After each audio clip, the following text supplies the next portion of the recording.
حضرت یونس علیہ السلام کی دوستی ہوگی حضرت جبریل امین سے، تو جناب جبریل ملنے آئے۔ حضرت یونس علیہ السلام فرمانے لگے جبریل میرا دل کرتا ہے مجھے اس بندے کی ملاقات کرا جو اللہ کا سب سے زیادہ عبادت گزار بندہ ہے۔ حضرت جبریل امین لے گئے دور دور فلسطین کے علاقے میں، اور لے جا کر ایک بندے سے ملاقات کرائی جس کی دونوں آنکھیں بھی کوئی نہیں تھی، دونوں بازو بھی کوئی نہیں تھی، دونوں پیر بھی کوئی نہیں تھی، اور اس بندے کی زبان پر لفظ بڑا کیا جاری تھے، یا اللہ تیرا شکر ہے، یا اللہ تیرا، بول کے کہیے یا اللہ تیرا، اے اللہ تیرا شکر ہے، شکر شکر کر رہا تھا۔ حضرت جناب سیدنا یونس علیہ السلام کہنے لگے میں نے تجھے عبادت گزار کو ملانے کو کہا تھا، تو کہاں لے آیا؟ حضرت جبریل کہنے لگے یا یونس یہ ہر چیز جانے کے باوجود اپنے رب کی رضا پہ راضی ہے۔ اس وقت دنیا میں نبیوں کے بعد جس سے اللہ سب سے زیادہ پیار کر رہا ہے وہ یہی بندہ ہے، یہ اپنے رب کی رضا پہ راضی ہے۔ اے تن میرا کنگی ہوئے تے میں زلف سجن دی باواں، تے پوش میرے دی جتی بن جائے تے میں یار دی قدمی آواں، مارو مارو مینو مار مکاؤ کوئی عذر نہ پیش لے آواں، تے جے سونا ہی میرے دکھ وچ راضی، جے سونا ہی میرے دکھ وچ راضی، جے سونا ہی میرے دکھ وچ راضی تے میں سکھ نو چلے ڈاواں۔ مانا کہ جب اس حال میں راضی ہے تو بس ٹھیک ہو گیا، ٹھیک ہو گیا۔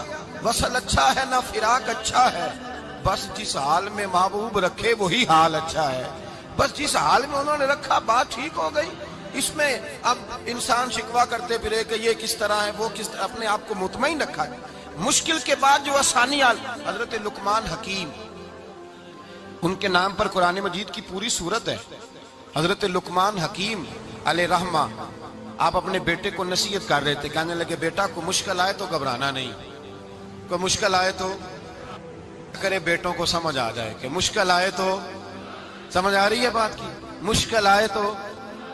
اور کیا خوبصورت جملے، بیٹے کو بٹھا کے کہتے ہیں بیٹا چھوٹی مشکل آئے گی تو اللہ بڑی مشکلات آسان کر دے گا، سمجھو چھوٹی مشکلات آئیں تو اللہ نے بڑی مشکلیں اس نے آسان کر دی۔ اور آپ کو بتاؤں اصل انسان ہوتا ہی وہ ہے جو مشکلوں میں جینے کا ڈھب سیکھ جاتا ہے، وہ بن جاتا ہے جو کرب کے حالات میں جینے کا سلیقہ سیکھ جائے۔ اپنے بچوں کو یہ سمجھانا، حضرت لقمان بیٹے مشکل آئے تو گھبرانا نہیں، بڑی کو ٹال دیتی ہے، وہ نیکی کا اور آسانی کا پیش خیمہ ہوتی ہے، اللہ اس کے بعد آسانی سمجھا رہے ہیں۔ کچھ دنوں کے بعد کہنے لگے آؤ فلاں اللہ کے نبی کی ملاقات کو چلیں، فلاں نبی علیہ السلام سے ملنے چلتے ہیں۔ اس زمانے میں جو نبی تھے ان سے ملنے چلے گئے، بیٹے کو بات یاد تھی، گھوڑے پہ بیٹھے، امام ابن جوزی نے اس کو لکھا ہے، گھوڑے پہ بیٹھے تھے دونوں کے پاس گھوڑے تھے۔ اب رستہ بہت زیادہ تھا، کھانا ساتھ لے لیا، پانی ساتھ لے لیا، رستہ لمبا تھا، صحرا کا علاقہ تھا۔ جب جانے لگے تو اتنی سخت گرمی ہوئی کہ گھوڑے بھی بے ہوش ہونے لگے، اچانک ایسی گرم لو چلی کہ گھوڑے بھی۔ اب دونوں باپ بیٹا جو تھے وہ بڑی جوش میں تھے کہ جانا ہی جانا ہے، گھوڑے سے اتر کر کے پیدل چلنے لگے۔ اب پیدل چلتے چلتے ذرا آگے گئے تو اب گرمی میں جتنا بندہ پیدل چلتا ہے اتنا پیاس بھی زیادہ لگتی ہے، تو پانی پیتے رہے، کھانا کھاتے رہے، کھانا پانی بھی ختم ہو گیا۔ تھوڑا آگے چلے نا، اس قدر تکلیف بڑی کہ حضرت جناب لقمان کے بیٹے کے پیر کے اندر ایک ہڈی پیوست ہو گئی، اتنی بڑی ہڈی تھی وہ اندر ہی چلی گئی، پیر خون کے فوارے گرنے لگے، بیٹا بے ہوش ہو گیا۔ حضرت لقمان اس کے سرانے بیٹھے تو بیٹا تھا نا، آنکھوں میں آنسو آ گئے۔ بیٹے نے آنکھ کھولی تو کہنے لگا ابا جی آپ تو صبر کرنے والے ہیں، آپ رو رہے ہیں۔ فرمایا بیٹے میں کیا کروں، میرے سینے میں جو دل ہے وہ ایک باپ کا دل ہے، تو باپ جو ہوا تیری دکھ پر رونا آیا۔ بڑی مشکل سے دانت کے ساتھ ہڈی نکالی، ہڈی نکلی تو خون بھی چلا۔ صاحب زیادہ کہنے لگا حضور آپ نے تو کہا تھا ہر مشکل کے بعد آسانی ہوتی ہے، اور چھوٹی مشکل دیکھ کے اللہ بڑی سے بچا لیتا ہے، تو ہم تو اچھے کام چلے تھے، مشکل پہ مشکل، مشکل پہ مشکل، یہ کیا ہے؟ حضرت لقمان کہنے لگے بیٹا نہ تو رب کی حکمتوں کو جانتا ہے نہ پوری طرح میں جانتا ہوں، لیکن جو میں نے کہا تھا وہ بات سچی ہے۔ فَإِنَّ مَعَ الْعُسْرِ يُسْرًا إِنَّ مَعَ الْعُسْرِ يُسْرًا، اللہ ہر مشکل کے بعد آسانی عطا فرمائے گا، اور فرمایا میرا ایمان ہے کہ ضرور عطا فرمائے گا۔ یہ بات کہہ رہے تھے کہ سامنے سے دھواں اٹھا، اتنا سخت دھواں اٹھا کہ آپ نے سوچا شاید وہاں بادیا وہاں جاتے، وہاں چلنے لگے تو پیچھے سے کسی نے آواز دی ٹھہر جاؤ، رکو، وہیں رک گئے۔